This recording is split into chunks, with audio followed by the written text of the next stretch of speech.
We're going to start with the Young Turks. So Ana Kasperin, hopefully I'm saying that right. She has a total freak out on the show. Check it out. And yet, what do you want them to do with their kids when they have to go to work? What do you want them to do? What do you want them to do? I want them to answer that freaking question. Answer the question. Journalists, ask them the question. Ask them. Ask them. Isn't it amazing? God damn, ask them. The only other option is killing them, right? People are so stupid. I'm fired up about this stuff. We're just like, well, I mean, they gotta go to work, so, I mean, if someone's got a full-time job, a couple jobs, just kill them. How is that the option? Don't get it. She could have been a little classier, at least. This is what I always explain to people when I was doing my transformation. I was trying to look up the truth. So being a woman? Oh, sorry. Definitely not that. What is that you just said? We need to backtrack a little bit. He's a biologist, so he can speak to such things, okay?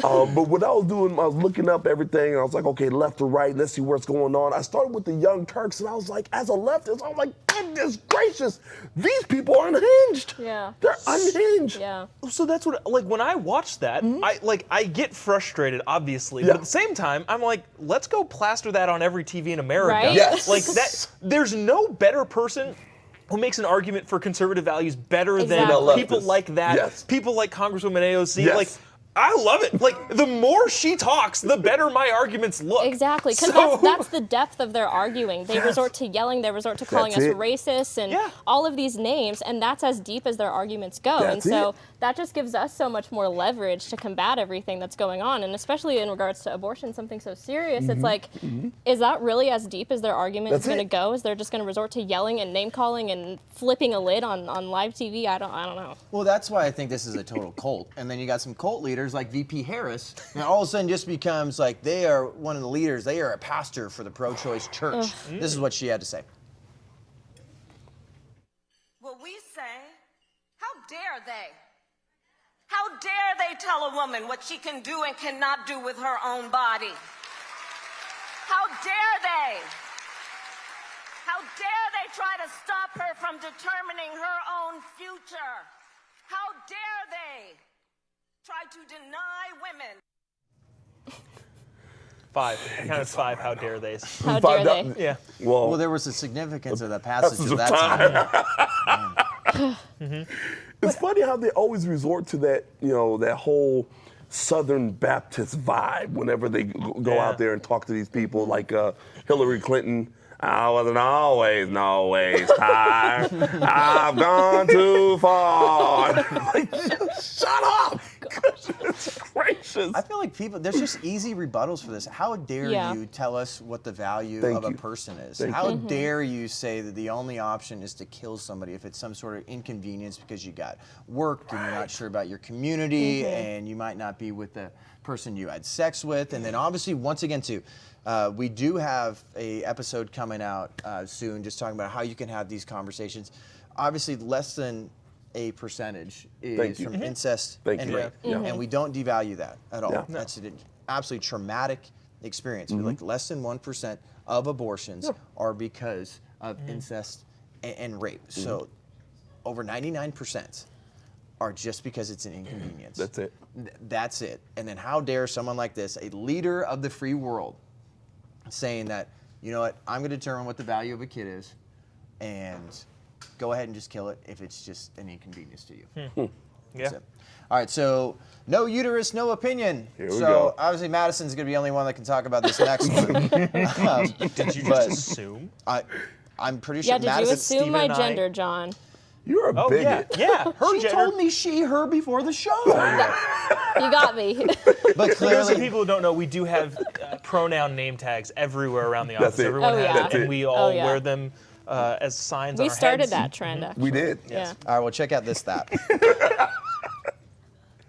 Yep, so there it is. So John Chinip. I guess he takes photos. Men shouldn't be making laws about women's bodies. Again, men shouldn't be making laws about women's bodies. One more time, men shouldn't be making laws about women's bodies. Blah, blah, blah, blah, blah. But they can play in sports with us, Yes. apparently. Yeah. They can't make laws, but they're totally okay to totally corrupt our sports. Yeah. I don't understand. See, it's funny that what you were saying earlier about their slogans, all they have, like the young lady from the Young Turks, all they have are slogans and rotes and these chants. There's nothing deeper than that. Look at that. That's a whole tweet of saying the exact same thing, like it's Bart Simpson repeating the same thing over, writing the same thing on a chalkboard. This is all they have, and they chant it over and over. And you're giving them substance. You're giving them articulate arguments, and they're just in your face. No, there is no opinion. No, there is no opinion. It's like, goodness, that's all you have? That's as deep as your intellect goes when it comes to this, to your ability to want to kill children, to want to murder children. Your whole response is no uterus, no opinion. That's it. My body, my choice. That's it. That's all you got. And then we have to remember too that probably around like 13 to 14 weeks you can tell the sex of a baby. Right. So why is it just the sex of the mother? Mothers and women are the only people that can have babies. Just a reminder there for everybody on the left. Thank you. So when they say something like this, like, what if that's a baby boy in there? So they got no opinion, but baby girl, and that's when it starts getting into the conundrum. That's when you're getting in the weeds now. Murky, they have a uterus. Murky. I think they should have an opinion.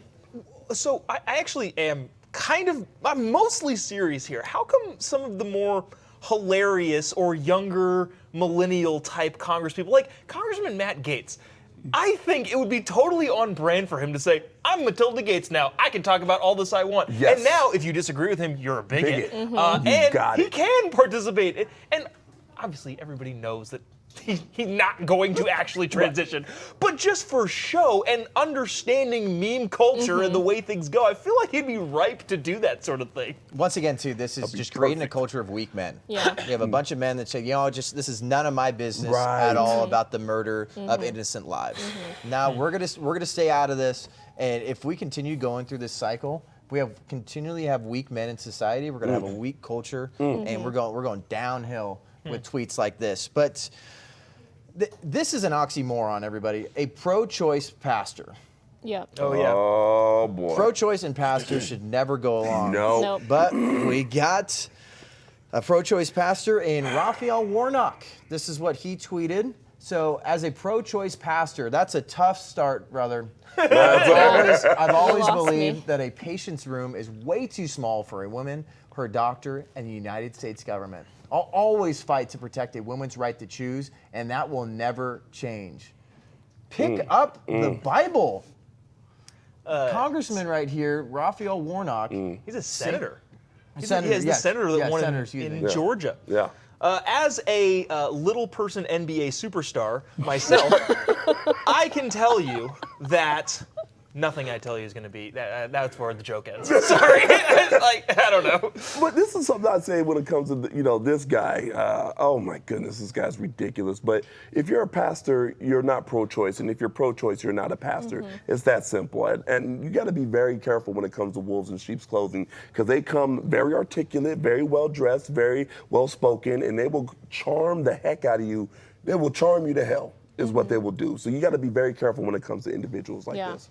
And there's obviously a lot of people that are going to bring faith into this. And I think this is just a human issue. Yeah. It's about life or death. But if you're going to bring religion into it, like you got Senator Warnock here, if you're going to call yourself a pastor and call yourself pro-choice, you got to be able to back that up with the Bible. That's it. He can't do that. I don't care if you go to, a lot of people bring up Numbers 5, and a lot of people are just going to try to say some like Old Testament stuff. Nothing stands up to being a pro-choice pastor. No. You have no backing theologically. You have no backing scripturally at all. There is nothing. I swear, anybody, slide into my DMs, put it in the comments here. I swear, you got anything, you're going to say that the Bible or God, the creator of the universe, and you and me and every single one of us, you say that he is for abortion, oh boy, I'm going to be able to come firing right back. Well, guns and that conversation is over. Yeah. Truth.